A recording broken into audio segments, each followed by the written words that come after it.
are listening to the Good Morning Talk on Salam Media with me, Mara Makwanda. Right, Judge Elmarie van der Schyff has declared a section of the Divorce Act unconstitutional.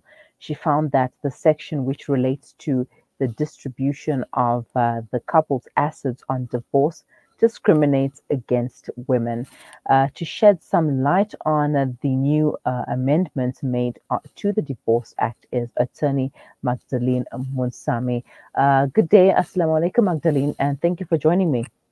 Walaikum salam, Mariam, and thank you for having me. All right, Magdalene, when somebody gets married, nobody gets married with the intention of getting divorced. So, you get married till death do us apart, as they say, and not to get divorced. But sometimes divorce does happen. And unfortunately, when it does, you have to go through that entire process of sharing assets, etc. Now, what was the Divorce Act before these new amendments? Let's go back to that act that was before Judge Elmarie has decided to declare they are unconstitutional. Okay, what you know is that prior 1984, the Act spoke about marriage in community of property and marriage out of community of property. The marriage in community of property is separation of assets and liabilities equally between the parties. Out of community of property meant separation of assets. So, for example, if a couple decided then that they were going to separate their assets, they would. And then came the final regime, which was marriage out of community of property with the accrual. So, whatever was accrued during that time then became part of division. So the accrual will be divided because that person now has been, whichever parties have been enriched, the accrual would then be calculated accordingly. And the bigger portion of the accrual is then divided for the purposes of the other party. So, for example, if you had a bigger portion, then the remaining of that portion or that portion would then be divided or calculated accordingly in the benefit of the party where the accrual was not either not there or the accrual was not big enough. So that was the additional consideration in terms of the regimes. It was mainly in the interest of assets and any other aspects that arose, assets being movable, immovable, as well as financial increments. So, how did the act discriminate against women, making it unconstitutional? Okay, one of the things about the with accrual, without accrual means that whatever you came in with, you decide what becomes part of the marriage and that you will leave with what you came with. This is now not in community of property. This is out of community of property without accrual. With accrual meant that you would then benefit, as I said. The unconstitutionality of without accrual in terms of Section 7.3 of the Divorce Act speaks mainly about the distribution of assets. And what then transpired over time, and you would know this, where when individuals are married, the wife then has children in many instances, the husband prefers that she remains at home, he then accrues financial benefit over time, and his financial benefit remains with him in the event of a divorce. Now that then raised the question in terms of constitutionality, because it takes away from the woman the economic benefit of what she has contributed towards the husband's gains over the years. So she is left financially dispossessed in many instances. Her children then are given bare minimum maintenance, And she has to now, after all the years of maybe not having worked, or she has not earned a substantial income, and his accrual then is insurmountable. He's got quite a substantial amount of money. That then makes it the inequality aspect. Remember, all are equal before the law in terms of the Bill of Rights and the Constitution. So that is where the redistribution of assets affects the issue of equality. What did we do together in order to enrich this marriage, this family, and your development? What was my role? And what was found was that it's unquantifiable. You will know, Mariam, that one of the arguments that I always raise is the social capital of women. Because women are expected to be managers of their homes, the children, taking care of the cooking and cleaning, and it's not seen in terms of the law as having a quantifiable value. However, if you have to quantify the value, you would then say, okay, how much will it cost for this person to then raise children, take them to school, ensure the house is maintained, ensure that everything is done in accordance. And this is where that aspect of married out of community of property without accrual came into contest in this particular matter. All right, now let's go back to the financial contribution of things. If she didn't contribute to anything economically or financially, what is she entitled to? What is the wife entitled to? Okay, when we speak about, let's say she's a housewife, okay? In this instance, we're speaking about the wife of a wealthy farmer, and obviously she was taking care of the home. She's not contributing, if you can put it that way, financially or economically in inverted commas. But what she is doing is she is ensuring that the household is being managed. Even though she may not be seen to be making a financial contribution, the deterioration of the quality of lifestyle would become very imminent if she is not actively participating in maintaining and upkeeping the home. So even if she hasn't contributed economically or financially, she has contributed towards ensuring that her husband is successful, and he has then benefited from her social capital in order to grow financially. In that instance is what is the point in question here. In that instance, the calculation must be during the course of that marriage, even though the without accrual regime is applied out of community of property. In that instance, that person is entitled to the benefit that has been accrued during the marriage, a portion of the financial benefit or assets, the distribution of assets within that marriage.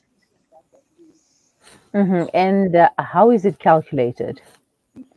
Okay, so this is because this is a groundbreaking judgment.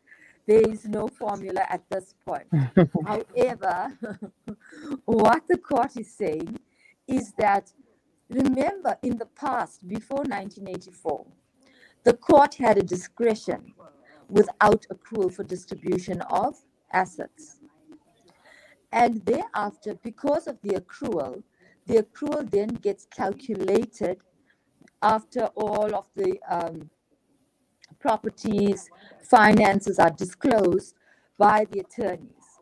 So in this instance now, where it's out of community of property and without accrual, this calculation will be based, let me give you what I would, if I was in the shoes of the court. I would then look at, okay, there's been 5 properties that have been acquired during the subsistence of the marriage, okay? Calculate the value of the properties, either sell off the properties or offer then 2 of the properties that have equal value of the 5 to the wife. I'm just giving you an example. And then in terms of financial capacity, one would then say, okay, what was the lifestyle? What was the contribution? What was done? You have made 5 million rand in this during the course of this marriage. Then let us look at what would the benefit to the wife, the spouse, be in terms of financial benefit. Remember, over and above that, there's still the aspect of maintenance. And in that instance, one can then say, okay, fine, this is how we are prepared to settle the matter without maintenance unless they are minor children. But this is what you are entitled to in order for you to find yourself in an economic position and financial position as a woman to proceed with whatever you have to in your life to give you the benefit of that. Remember something, Mariam, and I think this also arose in the customary marriages, if you recall, at some point under Islamic law, where women weren't entitled to much in terms of property, in terms of land, etc., if they were married under customary law rights. And that's changed because the woman is running the household, maintaining the property, and hence you had a situation where the benefit then got given to the woman to say, no, you are entitled to assets, to property, to a proper lifestyle. A lot of women, after a divorce, are faced with unemployment. In many instances, they are much older, for example, and they've got children that they must maintain. You find when you have to go to women's shelters, etc., these are women who came from homes, from households, and the next thing, they don't have a place to stay. They do not have means of survival. And so the issue of constitutionality comes in very significantly. Because remember that Judge van der Scheef referred the matter for confirmation to the Constitutional Court.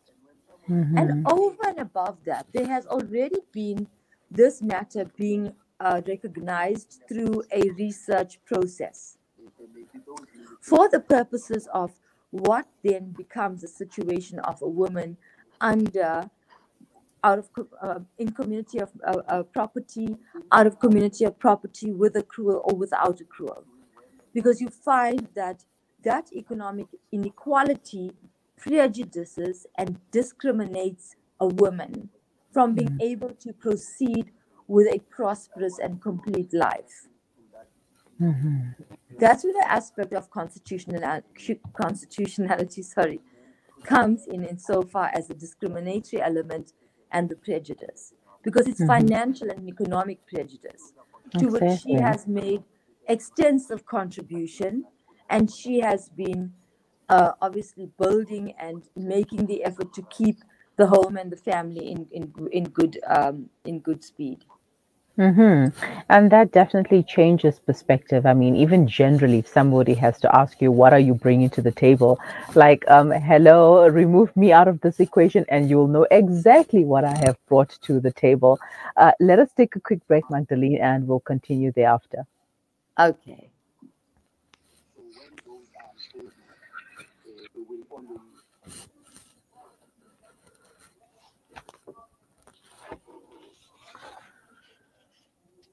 Provides formal education from kindergarten to grade 9. Africa Muslims Agency aims to provide 650 children with education that will change the trajectory of their lives and their families' lives. Fulfill your intention by fulfilling their dreams. Donate 16,000 Rand per child or any amount. Go to africamuslimsagency.co.za or call us on 011 834 8685. Africa Muslims Agency, empowering, educating, inspiring.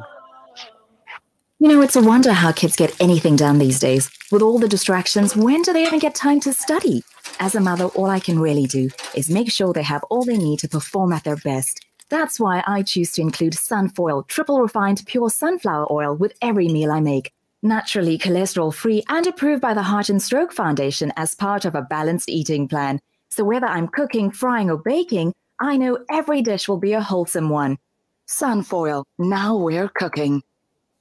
Give charity without delay, for it stands in the way of calamities. For child-headed households in Bloemendal in the Eastern Cape, the daily diet consists of white bread and a carton of cheap juice or sugar water, known locally as the poppy water diet. Make a difference to that one child or family. The Al-Fida Foundation has over the past 13 years worked on the ground and gathered the largest database in the Eastern Cape region of Muslim zakah recipients. Phone our offices at 041 484 1288 or visit our website at www.alfida.co.za. The Al-Fida Foundation, your social investment partner in the Eastern Cape. It's a new beginning. It's a new era. Salam Media, humanitarian journalism. 12:21, you are listening to the Mid-Morning Talk on Salam Media.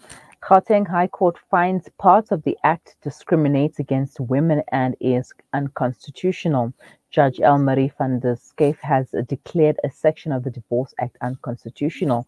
The section, which relates to the distribution of the couple's assets on divorce, discriminates against women, she found. She struck it from the Act and has asked the Constitutional Court to confirm this. The Gauteng High Court has declared unconstitutional a section of the Divorce Act, which the judge said was unfair, especially to women.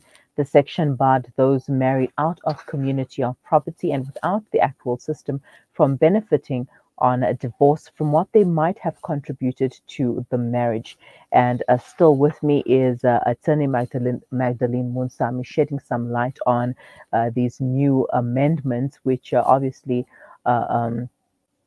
means something to the women out there. You know, women can now get a portion of the assets. Magdalene, thank you for staying with us. Now, when would the women not receive anything?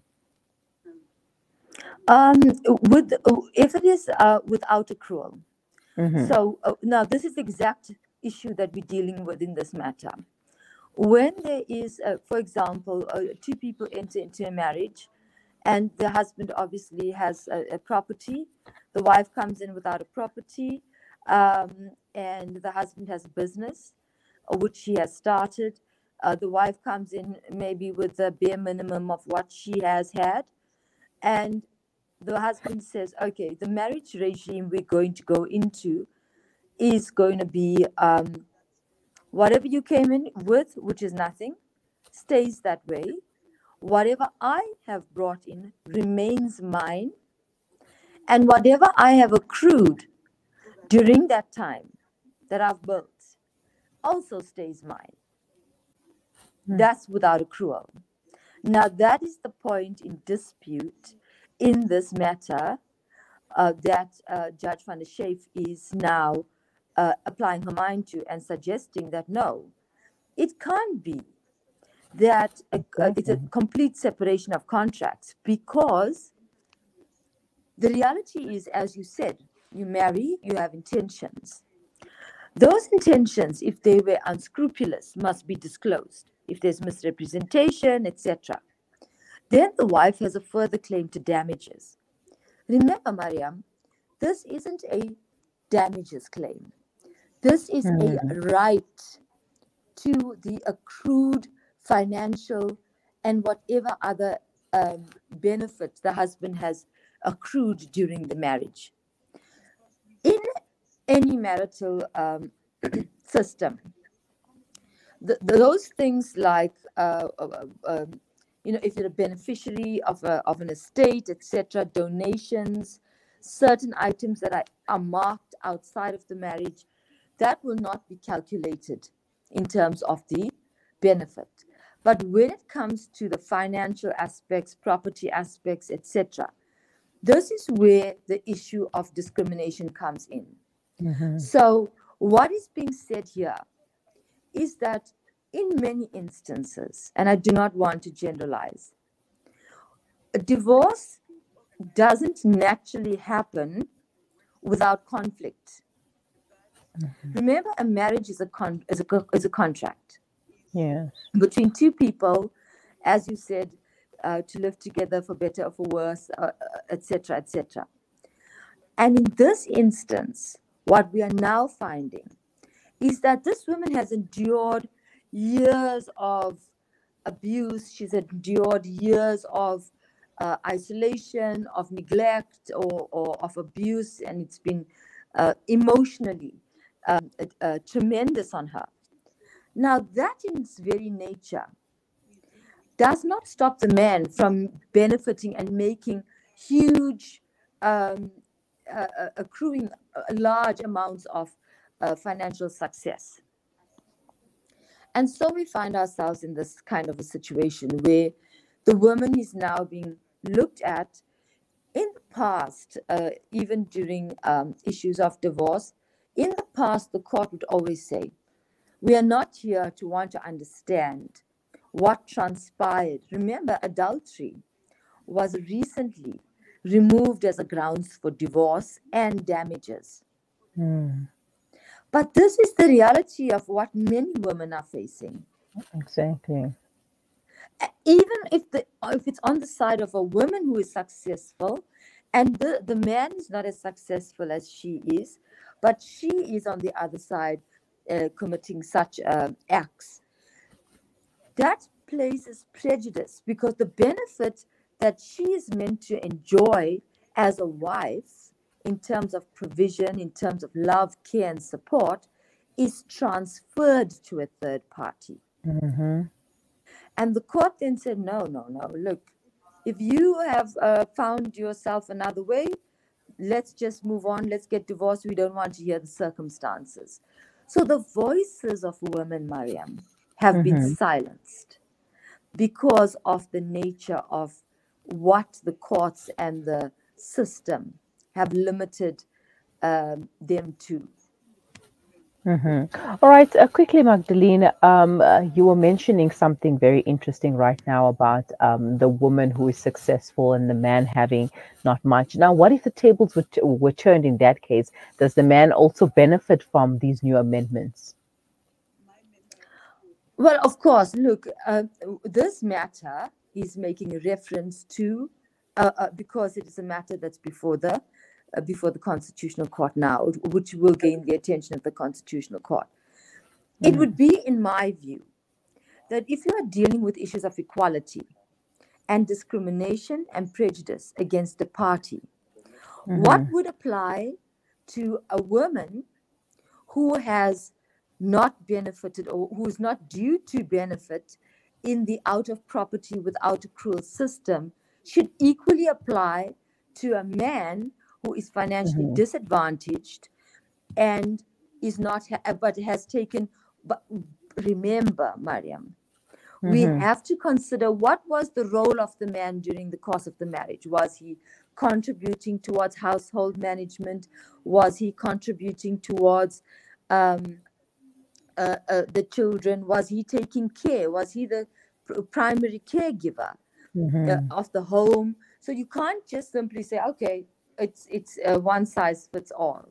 Exactly. One would then have to prove their contribution in the marriage, if not financial, because you will understand that times are changing, and it's easier for women to get employment even though they are underpaid, but it's equally that there are those who just prefer not to work, etc., and be dependent on a woman and put her through a lot of emotional distress because she's successful and she's exposed in an environment that, if there has been abuse, for example, those things would have to be taken in as factors for consideration.